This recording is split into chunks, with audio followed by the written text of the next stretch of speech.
ऐसे ही educational video को पाने के लिए मेरे चैनल को सब्सक्राइब करें और साथ में बेल आइकन को प्रेस करें ताकि मेरे आने वाले वीडियो की नोटिफिकेशन आपको मिल सके। Okay, now let's start.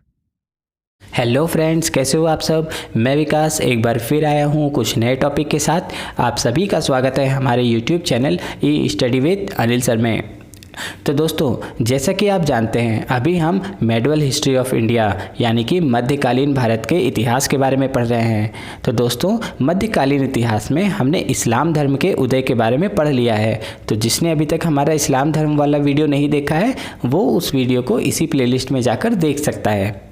आज हम पढ़ने वाले हैं भारत पर अरबों के आक्रमण के बारे में। आज हम देखेंगे कि भारत पर अरबों के आक्रमण किसने किए और क्यों किए। ये सारी चीज़ों का आंसर हम जानेंगे अपने आज के वीडियो में। तो चलिए दोस्तों, शुरू करते हैं अपने आज के टॉपिक को, वो भी बिना किसी देरी के। भारत पर अरबों का आक्रमण। 7वीं शताब्दी में अरब में इस्लाम धर्म का उदय हुआ। 632 ईस्वी में इस्लाम धर्म के प्रवर्तक मोहम्मद साहब की मृत्यु के बाद खलीफा पद शुरू हो गया। खलीफा एक इस्लामिक सुल्तान होता था जिसका काम इस्लाम धर्म का प्रचार प्रसार कर लोगों को मुस्लिम बनाने के लिए प्रेरित करना।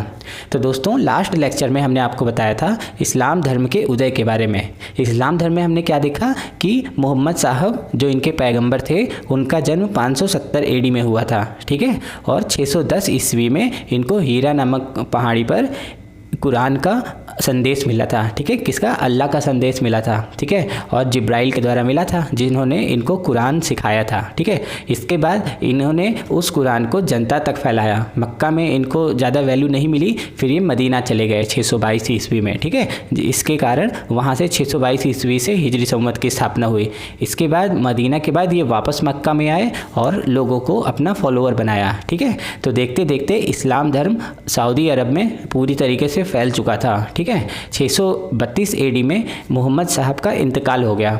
तो दोस्तों, जब तक मोहम्मद साहब जिंदा थे तब तक तो कोई प्रॉब्लम नहीं थी, ठीक है। हर जगह पर बहुत ही शांति और अमन के साथ इस्लाम धर्म फैल रहा था। लेकिन 632 ईस्वी में इनकी मृत्यु के बाद में एक खलीफा नाम का पद शुरू हो गया, ठीक है। खलीफा कौन होते हैं? मैंने आपको लास्ट लेक्चर में बताया ही था। खलीफा एक इस्लामिक सुल्तान होते थे जिनका काम होता था इस्लाम धर्म का प्रचार प्रसार करके लोगों को मुस्लिम बनाने के लिए प्रेरित करना। तो देखा जाए दोस्तों, तो खलीफा एक बहुत ही अच्छा पद था, ठीक है। ये एक धार्मिक पद था एक तरीके से, जिसका काम केवल और केवल इस्लाम धर्म का प्रचार प्रसार करके लोगों को मुस्लिम बनाना था, ठीक है। लेकिन खलीफा पद आने के बाद में इस्लाम का प्रचार प्रसार बहुत ही तेज़ी से हुआ और देखते देखते पूरे अरब में इस्लाम धर्म फैल गया, ठीक है दोस्तों। खलीफा शुरुआती दिनों में केवल एक धार्मिक पद था, लेकिन देखते देखते यह एक राजनीतिक पद बन गया। तो दोस्तों, यहीं से सारी समस्या की जड़ शुरू हो गई, ठीक है। खलीफा शुरुआत में तो एक धार्मिक पद था, इसका काम केवल एक ही चीज़ था कि धर्म को फैलाना, ठीक है, इस्लाम धर्म को फैलाना। लेकिन देखते देखते यह एक राजनीतिक पद बन गया। अरब देश के ज़्यादातर हिस्सा मरुस्थल है तथा यहाँ पानी की बहुत कमी है, ठीक है। यहाँ पे वर्षा बहुत ही कम होती है। पानी की कमी होने के कारण यहाँ के लोग खेती के बजाय पशुपालन व व्यापार पर निर्भर करते हैं, ठीक है। हम अरब देश के ज्योग्राफी के बारे में अभी देख रहे हैं। तो इसमें हमने क्या देखा कि अरब देश में क्या है, ज़्यादातर मरुस्थल है और वहाँ पर खेती की नहीं जा सकती, ऊपर से वर्षा भी नहीं होती है। तो वहाँ पर इन सभी चीज़ों के लिए पशुपालन और व्यापार पर वहाँ के लोग डिपेंड होते हैं, ठीक है। खलीफा पद आने के बाद में व्यापारी अब जिस भी देश में जाते थे वहाँ व्यापार के साथ साथ इस्लाम धर्म का भी प्रचार प्रसार करते थे। तो दोस्तों, अब खलीफा का काम क्या हो गया, खलीफा के यहाँ से, खलीफा कहाँ थे? अरब देश में थे। तो अरब देश में जितने भी व्यापारी थे, जब वो दूसरे देश में व्यापार करने के लिए जाते थे तो वो इस्लाम धर्म का भी प्रचार प्रसार करते थे, ठीक है। मैंने आपको बताया कि वहाँ की वेदर कंडीशन और जियोग्राफिकल लोकेशन ऐसा नहीं है जहाँ पर वो खेती कर सकें, ठीक है। तो वो ज़्यादातर व्यापार पर डिपेंड रहते थे। तो व्यापार के कारण उन्हें दूसरे देशों में आए दिन जाना पड़ता था। तो अब ये क्या करते थे, व्यापार के साथ साथ इस्लाम धर्म का भी प्रचार प्रसार करते थे, ठीक है। देखते देखते इस्लाम दूसरे देशों में भी तेज़ी से फैलने लगा और इससे खलीफाओं की शक्ति भी बढ़ने लगी, ठीक है। अब जितने ज़्यादा जगह पे मुसलमान होंगे उतनी ज़्यादा खलीफाओं की पावर हो जाएगी, ठीक है। खलीफा के पास ज़्यादा उनके बात मानने वाले फॉलोअर उनके हो जाएंगे, ठीक है। तो खलीफा देखते देखते एक बहुत ही मजबूत पद बन गया। एक समय तो ये केवल धार्मिक पद था, लेकिन देखते देखते ये बहुत ही मजबूत पद बन गया। कुछ खलीफा तो ऐसे हैं जिन्होंने गैर मुस्लिमों पर अत्याचार करना भी शुरू कर दिया और उन्हें जबरन इस्लाम धर्म कबूल कराया गया। ठीक है, इस्लाम धर्म को फैलाने के चक्कर में कुछ खलीफा तो ऐसे थे जो गैर मुस्लिमों पर अत्याचार करना शुरू कर दिए और उन्हें ज़बरदस्ती इस्लाम धर्म मुसलमान बना दिया। ठीक है, व्यापार के साथ साथ ऐसे खलीफाओं ने अब लोगों को लूटना तथा उन पर अत्याचार करना भी शुरू कर दिया। ठीक है, तो देखते देखते क्या होता है, मैंने आपको लास्ट वीडियो में बताया था कि जो सत्ता होता है उसका नशा कुछ अलग ही होता है। इसमें क्या होता है, शुरुआत में तो लोग सोचते हैं कि हम काम करेंगे, लोगों की सेवा करेंगे, ठीक है, इस्लाम धर्म को फैलाएंगे, लेकिन जैसे ही पावर आपके हाथ में आती है तो क्या होता है, लोगों का मन इधर उधर फैल जाता है और वो अब उनमें अलग चीज़ें ढूंढने लगते हैं, जैसे उनको लूटना, उस पर अत्याचार करना, ये सारी चीज़ें शुरू कर दी खलीफाओं ने। ठीक है, और एक विशेष प्रकार का टैक्स भी लगा दिया जिसका नाम था जजिया टैक्स। ठीक है दोस्तों, तो खलीफाओं ने अब क्या किया, एक विशेष प्रकार का कर भी लगाना शुरू कर दिया जिसका नाम था जजिया कर। तो अब आप सोच रहे होंगे कि ये जजिया कर क्या होता है, तो जजिया कर एक विशेष प्रकार का धार्मिक कर होता है। ठीक है, इसे मुस्लिम राज्य में रहने वाली गैर मुस्लिम जनता से वसूला जाता था। इस्लामी राज्य में केवल मुसलमानों को ही रहने की अनुमति थी और यदि कोई गैर मुस्लिम उस राज्य में रहना चाहे तो उसे इस्लाम धर्म स्वीकार करना होगा या फिर जजिया टैक्स देना होगा। ठीक है दोस्तों, तो अगर आप इस्लामिक कंट्री में रहना चाहते हैं तो आपको या तो इस्लाम स्वीकार करना होगा या फिर जजिया टैक्स देना होगा। तो ये उस समय का नियम बना दिया था खलीफाओं ने। ठीक है, तो देख रहे हैं आप खलीफा धीरे धीरे धार्मिक से कहाँ की ओर बढ़ते जा रहे हैं। ठीक है, अरब देश के लोगों ने कई देशों पर आक्रमण किए, भारत भी उनसे अछूता ना रहा। तो दोस्तों अगर हम बात करें अरब देशों की तो इन्होंने सीरिया, फिलिस्तीन, मिस्र, ईरान, इन सब देशों पर आक्रमण किए। ठीक है, अब भारत भी इनसे अछूता ना रहा, भारत पर भी इन्होंने आक्रमण किया।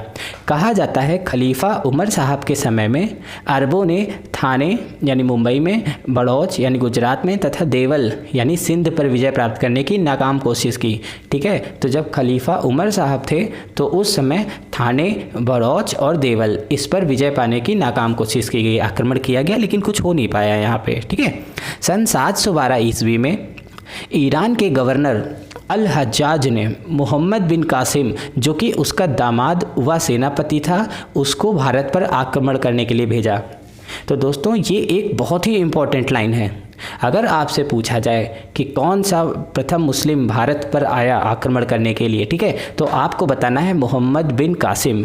ये अरब देश का रहने वाला था। ठीक है, ईरान के गवर्नर अल हज्जाज ने इसको भेजा था। ठीक है, ईरान के गवर्नर यानी प्राइम मिनिस्टर वहाँ के जो थे उस समय के, उन्होंने इनको भेजा था मोहम्मद बिन कासिम को। ठीक है, तो अब आप सोच रहे होंगे कि इनको भेजा क्यों, आखिर क्यों भेजा, तो हालांकि आक्रमण करने के लिए भेजा लेकिन उसका कोई रीज़न भी तो होना चाहिए। तो दोस्तों अब हम देखते हैं कि भारत में अरब आक्रमणों के कारण, ठीक है, अरब लोगों ने जो आक्रमण किए हैं उसके कारण देखते हैं ऐसा क्या कारण रहा होगा कि अरबों को भारत में आक्रमण करना पड़ गया। तो भारत पर आक्रमण कोई एक कारण नहीं था। ठीक है, भारत पर अरबों का जो आक्रमण हुआ है कोई उसका एक कारण नहीं था, बल्कि कई कारणों ने मिलकर अरब आक्रमणों की पृष्ठभूमि तैयार की। ठीक है, बहुत सारे रीज़न थे। कौन कौन से रीज़न देखते हैं। पहला तो लूटपाट करना। ठीक है, लूटपाट करना इसलिए ये लोग चाहते थे क्योंकि इन्हें पता था कि हमारा जो भारत देश है वो सोने की चिड़िया है। ठीक है, ये क्या करते थे, हमसे सामान खरीद कर उसको रोम में बेचते थे। दोस्तों अगर मैं आपको बताऊं तो जब गुप्त काल था, ठीक है, उस समय भी हम लोग क्या करते थे, अपने सामान को डायरेक्टली रोम में बेचते थे। ठीक है, और रोम कैसे जाते हैं, ऐसे ही जाते हैं अरब देश के थ्रू होते होते। ठीक है, लेकिन क्या हुआ, जब गुप्तोत्तर काल आया, मतलब गुप्त के बाद के जितने शासक आए, उन्होंने रोम से अपने रिश्ते तोड़ दिए, व्यापारिक रिलेशन जो थे, ट्रेड रिलेशन, उसको तोड़ दिए। ठीक है, तो अब अरब देश के लोग क्या करते थे, हमारे भारत से ही सामान खरीदते थे और उसको जाके रोम में बेच के आते थे। पहले जो काम हम लोग डायरेक्टली कर लेते थे, अब ये लोग इनडायरेक्टली करते हैं। ये पहले हमसे सामान खरीदते थे भारत से, उसके बाद उसको जाके रोम में बेचते थे। ठीक है, तो ये तो भारत में आना जाना लगा रहता था अरब वाले लोगों का। तो इन्हें पता था कि भारत के लोगों के पास बहुत सारा पैसा है। ठीक है, तो लूटपाट करने के उद्देश्य से तो सबसे पहला आक्रमण किया। दूसरा साम्राज्यवादी नीति। साम्राज्यवादी नीति में मैंने आपको बताया ना कि जो खलीफा थे उन्होंने सीरिया, फिलिस्तीन, मिस्र, ईरान, इन सब देशों को तो जीत लिया था, वहाँ पे इस्लामिक कंट्री इनको बना दिया था। अब आया था भारत की बारी। ठीक है, अब ये सोच रहे थे कि भारत पर भी हम ऐसा ही काम करेंगे जैसा कि सीरिया, फिलिस्तीन, मिस्र, ईरान के साथ किया है। तो साम्राज्यवादी नीति भी एक थी। और अगला है इस्लाम का प्रचार, ठीक है, इस्लाम को भी फैलाना चाहते थे, ये भी एक कारण था आक्रमण का। अरब व्यापारियों के मालवाहक जहाज का लूटना, दोस्तों ये आपको ज़रूर समझना पड़ेगा, ये एक कारण था, मेन कारण, ठीक है, जिसके कारण युद्ध हुआ। देखते हैं क्या लिखा हुआ है। अरब के व्यापारी भारत से जो सामान खरीद कर रोम में बेचने के लिए ले जाते थे, वे जहाज सिंध के पास स्थित देवल बंदरगाह के पास समुद्री लुटेरों द्वारा लूट लिए जाते थे, जिससे उन्हें व्यापार में बहुत नुकसान होता था। देवल के आसपास के तटीय क्षेत्रों में लुटेरा जनजाति रहा करती थी, जिनका जीवन यापन का मुख्य साधन लूटपाट ही था, ठीक है। अतः अरब के लोगों ने इनसे परेशान होकर सिंध पर अधिकार करना चाहा, ठीक है। अब देखो क्या होता था दोस्तों, मैंने आपको बताया कि अरब के व्यापारी क्या करते थे, भारत से सामान खरीदकर उसको रोम में बेचने के लिए जाते थे। तो जब भारत में आते थे सामान खरीदने, तो जब ये रास्ते में वापस जाने लगते थे तो समुद्री लुटेरे क्या करते थे, इनके सामान को लूट लेते थे, पैसा वैसा लूट लेते थे, और जो भी सामान इन्होंने खरीदा हुआ होता था भारत से उसको लूट लेते थे, ठीक है। और वो क्यों लूटते थे, क्योंकि वो लुटेरे जनजाति के लोग थे, उनका जीवन यापन का मुख्य साधन ही यही था, ठीक है। और वो कहाँ पे रहते थे, देवल नाम के बंदरगाह पे, और देवल का जो बंदरगाह है वो सिंध के बहुत ही पास में था। तो अब इसी बात को देखकर अरब के लोगों ने सोचा कि किसी तरीके से अगर हमारा कब्जा हो जाए सिंध पर, तो हम इन देवल वाले जो लुटेरे लोग हैं उनसे हम बच सकते हैं, ठीक है, उनसे हम बच जाएंगे आराम से। तो इन्होंने सोचा कि सिंध पर हमें अपना अधिकार करना ही चाहिए। तो ये तो था कारण, जिसके कारण अरब के लोगों ने भारत पर क्या कर दिया, आक्रमण। लेकिन एक तत्कालीन कारण है, ठीक है, अगर आपसे एग्जाम में पूछा जाता है कि ऐसा कौन सा तत्कालिक कारण था, ठीक है, जिसके कारण उन लोगों ने आक्रमण कर दिया, तो ऐसा कहा जाता है कि 708 ईस्वी में सिंघल द्वीप मतलब श्रीलंका, ठीक है, उस समय श्रीलंका को सिंघल द्वीप के नाम से जानते थे। तो ऐसा कहा जाता है कि 708 ईस्वी में सिंघल द्वीप के अरब व्यापारी एक समुद्री दुर्घटना में मारे गए, ठीक है। तो इससे एक अरब व्यापारी थे जो सिंघल द्वीप पर रहते थे, ठीक है, और वो एक दुर्घटना में मारे गए। तो अब क्या हुआ, सिंघल द्वीप के जो राजा थे उन्होंने कर्टसी दिखाने के लिए उनके परिवार को और बहुत सारा सोना चांदी और उपहारों को रखकर 8 जहाज़ों में भरकर उनको उनके देश में भेज दिया, यानी कि ईरान में भेज दिया, ठीक है। और वहाँ के खलीफा और ईरान के गवर्नर अल हज्जाज के पास उनको सेंड कर दिया, भेज दिया, ठीक है। लेकिन देवल के पास उन्हीं समुद्री लुटेरों ने एक बार फिर से जहाज़ को लूट लिया, ठीक है। जब अल हज्जाज ने सिंध के राजा दाहिर सेन से उन समुद्री लुटेरों को पकड़ने के लिए कहा, तो दाहिर सेन ने साफ मना कर दिया। इससे गुस्सा होकर अल हज्जाज ने अपने दामाद, ठीक है, कासिम को सिंध पर आक्रमण करने के लिए भेजा। तो दोस्तों ये जो है वो है एक तत्कालीन कारण। ऐसा कहा जाता है कि श्रीलंका में यानी सिंघल द्वीप में एक व्यापारी रहते थे और उन व्यापारी की किसी कारण से समुद्री दुर्घटना में मृत्यु हो गई। तो अब वहाँ उनके फैमिली रह रही थी, ठीक है, व्यापारी की। तो अब वहाँ के जो राजा थे उन्होंने सोचा कि इनकी जो फैमिली है उनको पूरी इज्जत के साथ में हमको इन्हीं के देश में भेज देना चाहिए। तो उन्होंने क्या किया, 8 जहाज़ों में उनको बैठाला और बहुत सारे सोना चांदी और उपहार रख कर उसको खलीफा के पास भेज दिया, ठीक है, खलीफा के पास भेज दिया। अब देखो क्या होता है, जब इनका जहाज़ वहाँ से जाने लगता है तो फिर से वही देवल बंदरगाह वाले लुटेरे लोगों ने इनके जहाज़ को लूट लिया। अब क्या हुआ कि जो ईरान के जो गवर्नर थे उन्होंने ईरान के गवर्नर का नाम क्या था, अल हज्जाज। तो अल हज्जाज ने, ठीक है, इनके देवल के पास में तो सिंध ही पड़ता था, तो सिंध के राजा जिनका नाम था दाहिर सेन, उनसे कहा कि आप अल हज्जाज जो इन्होंने हमारा लूट लिया है, लुटेरों ने जो हमारा सामान लूट लिया है, उसको आप जाओ उनसे बात करो, उनको पकड़ो और उनसे हर्जाना लो, ठीक है, कि उन्होंने क्यों लूटा वो सामान वापस करें। तो इन्होंने दाहिर सेन ने कहा कि ऐसे कैसे हम चले जाएं, इन्होंने साफ मना कर दिया कि मैं नहीं जा रहा कहीं पर भी। तो इससे अल हज्जाज, ठीक है, जो कि ईरान का गवर्नर था, बहुत ही गुस्से में आ गया और उसने, ठीक है, कासिम को, मीर कासिम इनको भेज दिया, कासिम को, मोहम्मद बिन कासिम को, कि जाओ और सिंध प्रांत पर आक्रमण कर दो। तो भारत पर आक्रमण करने वाला प्रथम अरब मुस्लिम मोहम्मद बिन कासिम था। तो दोस्तों अगर आपसे एग्ज़ाम में पूछा जाता है, ये क्वेश्चन पूछा भी जा सकता है, बहुत ज़्यादा इंपॉर्टेंट है, कि भारत पर आक्रमण करने वाला प्रथम अरब मुस्लिम कौन था, तो आपको बताना है मोहम्मद बिन कासिम, ठीक है।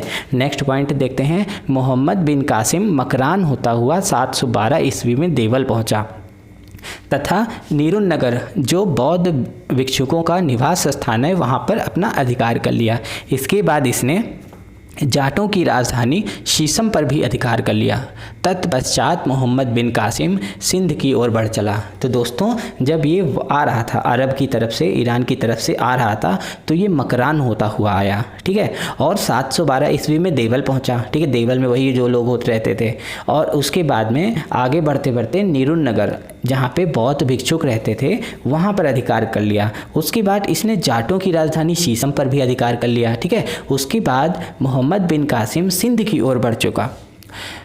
मोहम्मद बिन कासिम के आक्रमण के समय सिंध का राजा दाहिर सेन था, ठीक है। सिंध का राजा कौन था? दाहिर सेन। दोस्तों आपको ये जरूर नाम याद रखना है। दाहिर सेन अपने समय के बहुत ही बहादुर योद्धा थे, ठीक है। बहुत ही शासक थे, ऐसे शासक थे कि इनसे सभी डरते थे, ठीक है। तो मोहम्मद बिन कासिम और दाहिर सेन इनके बीच में एक घमासान युद्ध हुआ। उस युद्ध को हम लोग रावण का युद्ध के नाम से जानते हैं, ठीक है। तो दोस्तों कहीं कहीं आपको बुक में रावण का युद्ध भी देखने को मिलेगा, ठीक है। रावण का युद्ध, इसी को रावण का युद्ध भी कहते हैं। यह युद्ध मोहम्मद बिन कासिम तथा सिंध नरेश दाहिर सेन के बीच में सन 712 ईस्वी में हुआ। एग्जैक्ट डेट अगर हम आपको बताएं तो 20 जून 712 में हुआ, ठीक है। इस युद्ध में दाहिर सेन पराजित हुए। दाहिर और उसके पुत्रों को पराजित करके कासिम ने सिंध प्रांत पर अपना अधिकार स्थापित कर लिया, ठीक है दोस्तों। तो अगर हम सच में आपको एग्जैक्टली आपको बताएं तो ये जो आया था मोहम्मद बिन कासिम, इसका काम था सिंध प्रांत पर अपना अधिकार करना, ठीक है। सिंध उस समय भारत, अखंड भारत का ही हिस्सा था, ठीक है। भारत का हिस्सा था ना, तो इसलिए कहते हैं कि भारत पर इसने आक्रमण किया, लेकिन एक्चुअली में ये आया था सिंध प्रांत पर ही कब्जा करने, ठीक है। सिंध में दाहिर सेन रहते थे और मैंने आपको कारण बताया ही कि दाहिर सेन से ये क्यों युद्ध करना चाहता था। तो इस युद्ध में दाहिर सेन हार गए और साथ में उसने उनके पुत्रों को भी हरा दिया। उनके पुत्रों ने भी बहुत ही बहादुरी से लड़े लेकिन जीत ना सके। सन 713 ईस्वी में मुल्तान को जीतकर कासिम ने बहुत सारा धन प्राप्त किया तथा उसका नाम स्वर्णनगर रखा।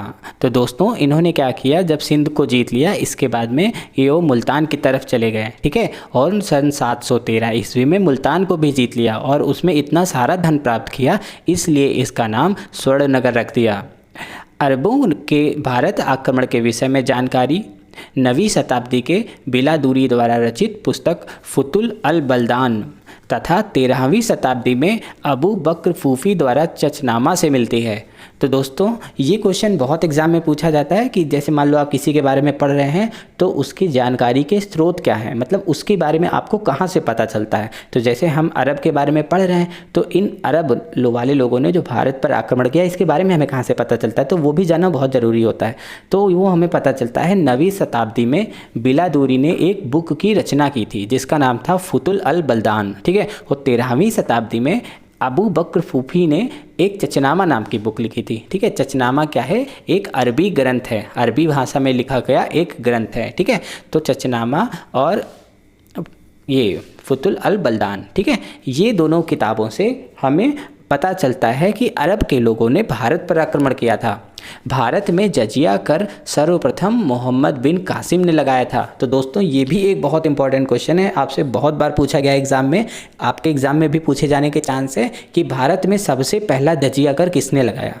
तो वो लगाया मोहम्मद बिन कासिम ने, ठीक है। सर्वप्रथम कासिम ने सिंध के क्षेत्रों में जजिया कर लगाया। इस कर से बच्चे, अपाहिज, साधु संत, ब्राह्मण और महिलाओं को मुक्त रखा गया था। तो ये भी आपको ध्यान रखना है कि कौन कौन उससे एग्जेम्प्ट थे, कौन कौन मुक्त रखे गए थे। तो मोहम्मद बिन कासिम ने सिंध क्षेत्रों में दिनार नामक स्वर्ण मुद्राओं का प्रचलन किया, ठीक है। कौन सी मुद्रा का प्रचलन किया? दिनार नामक स्वर्ण मुद्राओं का, ठीक है। अरबी लोगों ने भारत से अंक पद्धति, दशमलव पद्धति सीखी, ठीक है। Number system and decimal system सीखा अरब वाले लोगों ने भारत से, और इस पद्धति को उन्होंने नाम दिया हिंदजा। कौन सा नाम दिया? हिंदजा। इसके बाद यूनानियों ने अरबों से यह पद्धति सीख ली और उसे अरेबिक न्यूमेरल्स का नाम दिया गया, ठीक है। यूनानियों ने क्या किया, जिस पद्धति को हमने अरबों को सिखाया, फिर अरबों ने वही पद्धति यूनानियों को सिखा दिया। तो यूनानियों को लगा कि ये अरबों से प्राप्त हुआ है, तो इसीलिए इसका नाम अरेबिक न्यूमेरल्स रख दिया गया, ठीक है। मोहम्मद बिन कासिम ने विष्णु शर्मा द्वारा रचित पंचतंत्र का अरबी अनुवाद करवाया। तो विष्णु शर्मा ने पंचतंत्र लिखा हुआ है, तो मोहम्मद बिन कासिम ने क्या किया, उसका अरबी अनुवाद करवा दिया। ठीक है, और ये जो अरबी अनुवाद कराया उसका नाम आया कलीला दमना। ठीक है, क्या नाम था, कलीला दमना। मीर मासूम, ठीक है, मीर मासूम द्वारा रचित ग्रंथ तारीख़ सिंध एवं मासूम सिंध से भारत पर किए गए अरबों के आक्रमण के बारे में जानकारी मिलती है।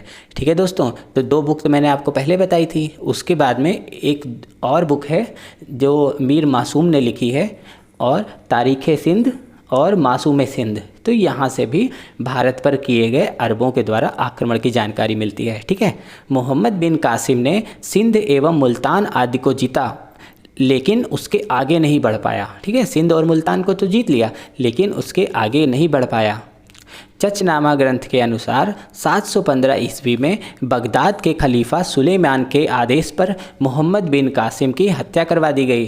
ठीक है, तो चचनामा जो कि एक अरबी ग्रंथ है, उसमें बताया गया है कि सन 715 ईस्वी में बगदाद के जो खलीफा थे जिनका नाम था सुलेमान, उनके ऑर्डर पे मोहम्मद बिन कासिम की हत्या करवा दी गई। ठीक है, तो अब आप भी सोच रहे होंगे कि अरब देश की तरफ से ही आए हैं भारत पर आक्रमण करने, और अरब के ही खलीफा ने इनको क्यों मरवा दिया। ठीक है, उसके बारे में मैं अभी आपको बताता हूँ। अरब सरदार ने 2 स्वतंत्र राज्य, एक सिंधु नदी के किनारे पर आरोर तथा मुल्तान में मंसूरा स्थापित किया। तो ये 2 शहर स्थापित किए। ठीक है, करीब 150 वर्षों तक सिंध तथा मुल्तान के प्रांत खलीफा के साम्राज्य में रहे। ठीक है, जो मोहम्मद बिन कासिम ने जीता उसको 150 वर्षों तक खलीफा के अंडर में वो चलते रहे। ठीक है दोस्तों, तो अब हम आपको बताएंगे कि जो हत्या वाला चीज़ है, जो मोहम्मद बिन कासिम की हत्या करवा दी गई खलीफा के द्वारा, तो ऐसा क्यों किया गया, क्योंकि उन्हीं के कहने पे तो ये भारत में आया था। तो चलिए मैं आपको बताता हूँ। मोहम्मद बिन कासिम की मौत 18 जुलाई 715 ईस्वी को हुई। उसकी मौत कैसे हुई, इस बात पर विवाद है। उसकी मौत के पीछे कई कहानियाँ हैं। पहले नंबर पे दोस्तों अगर हम आपको बताएं तो दरअसल 23 फरवरी 715 को 6वें खलीफा अल वालिद की मृत्यु हो गई। तो दोस्तों मैं आपको बता दूं कि जब इनको भेजा गया था, ठीक है, मोहम्मद बिन कासिम को जब भारत भेजा गया था उस समय 6वें खलीफा थे, बगदाद में 6वें खलीफा थे जिनका नाम था अल वालिद, और उनकी मृत्यु हो गई 23 फरवरी 715 ईस्वी को। ठीक है, उसके बाद उनके छोटे भाई जिनका नाम सुलेमान था वो 7वें खलीफा बने। ठीक है, 6वें खलीफा के समय ये आया था मोहम्मद बिन कासिम, लेकिन 6वें खलीफा की क्या हो गई, मृत्यु। उसके बाद उसका जो छोटा भाई था सुलेमान वो खलीफा बना। तो सुलेमान और ईरान के पीएम यानी कि ईरान के गवर्नर अल हज्जाज के बीच में किसी बात को लेकर दुश्मनी थी। तो दोस्तों मैंने आपको बताया कि मोहम्मद बिन कासिम को किसने भेजा था, अल हज्जाज ने भेजा था। अल हज्जाज ईरान का गवर्नर है, ठीक है, गवर्नर था। तो सुलेमान और ईरान के इस गवर्नर अल हज्जाज के बीच में पता नहीं किस बात को लेकर पहले से ही दुश्मनी थी। हालांकि 1 जून 714 ईस्वी को अल हज्जाज की मृत्यु हो गई। ठीक है, इसकी नेचुरल डेथ हो गई 1 जून 714 ईस्वी को। ये क्या चाहता था, सुलेमान चाहता था अपने हाथों से मारना, लेकिन ये उससे पहले ही मर गया, अपने आप नेचुरल डेथ हो गई इसकी। लेकिन सुलेमान का गुस्सा अभी ठंडा नहीं हुआ, वह अल हज्जाज के पूरे ख़ानदान को मरवा देना चाहता था। और जैसा कि मैंने आपको बताया है कि मोहम्मद बिन कासिम अल हज्जाज के दामाद ही थे, अतः खलीफा सुलेमान अब कासिम को भी मरवा देना चाहता था। मोहम्मद बिन कासिम के सिंध पर सफल अभियान को देखते हुए सुलेमान को यह भी आशंका थी कि कहीं वह सिंध का स्वतंत्र शासक न बन जाए। तो दोस्तों जो मोहम्मद बिन कासिम ने उस पर आक्रमण करके उस पर अपना अधिकार कर लिया था, कर तो अधिकार लिया था, लेकिन अभी भी वो अरबों के द्वारा संचालित किए जाते थे। अरब अपने कंट्री में बैठकर जो ऑर्डर देते थे वही फॉलो होता था। तो इनको अरब के जो अब नए खलीफा बने 7वें नंबर पे, ठीक है, सुलेमान जी, तो सुलेमान ने सोचा कहीं ऐसा ना हो कि ये अपने आप को स्वतंत्र शासक घोषित कर ले सिंध प्रांत का। तो इसी के लिए उसने सिंध में उपस्थित अपने सैनिकों को बोला कि आप जो है वहाँ की सिंध की बागडोर संभालो और कासिम को बंदी बनाकर लाओ यहाँ पे। ठीक है, कासिम को बंदी बनाकर यहाँ पे लेके आओ दमिश्क में। मोहम्मद बिन कासिम को, ठीक है, मोसूल की जेल में डाल दिया गया। एक जेल था जिसका नाम था मोसूल, उसमें डाल दिया गया। जेल में कासिम को बड़ी यातनाएं दी गई और बाद में असहनीय पीड़ा होने के कारण 18 जुलाई 715 ईस्वी में उसकी मृत्यु हो गई। ठीक है दोस्तों, तो आपको पता चल गया ना किस्सा कि इनको वहाँ के जो सुलेमान थे खलीफा, उन्होंने क्यों मरवा दिया। तो खलीफा थे 7वें नंबर के, और जब ये भेजे गए थे वो भेजा था 6ठे नंबर पे, और इनर रिफ्ट के कारण यानी आपसी दुश्मनी के कारण इन्होंने खलीफा ने इनको मरवा दिया। तो ये तो था एक कहानी। अभी हम दूसरा पॉइंट ऑफ व्यू देखते हैं। दूसरी कहानी का जिक्र 13वीं शताब्दी में अबू बकर फूफी द्वारा लिखित अरबी ग्रंथ चचनामा में मिलती है। तो मैंने आपको बताया ना कि इसके बारे में हमें चचनामा में पता लगता है, तो चचनामा में इनकी मृत्यु के बारे में भी लिखा हुआ है। देखते हैं क्या लिखा हुआ है। इसके अनुसार कासिम ने दाहिर सेन को हराने के बाद उनकी 2 बेटियों को, जिनका नाम था सूर्या कुमारी और परमल देवी, उनको बंदी बनाकर नए खलीफा सुलेमान को उपहार स्वरूप भेंट कर दिया। तो इसने क्या किया, मोहम्मद बिन कासिम ने इनको हरा दिया दाहिर सेन को, और दाहिर सेन के पुत्रों को भी मार दिया। अब उनकी जो 2 बेटियां थीं, जिनका नाम था सूर्या कुमारी और परमल देवी, इसको एज ए गिफ्ट देना चाहा खलीफा सुलेमान को। नया जो खलीफा आया उसको इन्होंने सोचा कि हम एज ए गिफ्ट दे देंगे इनको, सूर्या कुमारी और परमल देवी को। लेकिन ये 2 राजकुमारियाँ बहुत ही ज़्यादा चालाक थीं, ठीक है। इन्होंने क्या कहा, और बहुत ही ज़्यादा बहादुर थी। दाहिर सेन की बेटियों ने अपने पिताजी की मृत्यु का बदला लेने के लिए खलीफा से यह झूठ बोल दिया कि मोहम्मद बिन कासिम ने हम दोनों का बलात्कार करके हमें आपके पास भेजा है। इस बात से खलीफा आग बबूला हो गया। उसने अपने सैनिकों को आदेश दिया कि कासिम को बैल की खाल में पकड़कर दमिश्क लाया जाए, ठीक है। सैनिकों ने बिल्कुल ऐसा ही किया, उसको पकड़ा और बैल की खाल में घुसा दिया उसको, ठीक है। बैल की खाल में उसको डाल के उसको सिल दिया। लेकिन दम घुटने के कारण ही रास्ते में मोहम्मद बिन कासिम की मृत्यु हो गई, ठीक है। तो यहाँ तक आपने देखा कि इनकी मृत्यु हो गई। लेकिन जब बाद में खलीफा सुलेमान को यह पता चला कि लड़कियां झूठ बोल रही थीं, तो उसने दाहिर सेन की दोनों बेटियों को दीवार में चुनवा दिया। ऐसा भी कहा जाता है कि दोनों बहनों ने एक दूसरे के पेट में जहरीला खंजर घोंपकर आत्म बलिदान दे दिया, ठीक है दोस्तों। तो आपको स्टोरी कैसी लगी। तो ये 2 स्टोरी फेमस है मोहम्मद बिन कासिम की मृत्यु को लेकर, ठीक है। तो ये मृत्यु हो गई इनकी। तो इसी के साथ ही अब हमारा आज का लेक्चर यहीं पे समाप्त होता है। मैं बहुत ही ज़्यादा श्योर हूँ कि आपको आज का लेक्चर बहुत अच्छा लगा होगा, और ये दोस्तों बहुत इंपॉर्टेंट भी है, ठीक है। तो चलिए पढ़ते रहिए, हंसते रहिए, मुस्कुराते रहिए। मिलते हैं अपने अगले चैप्टर में।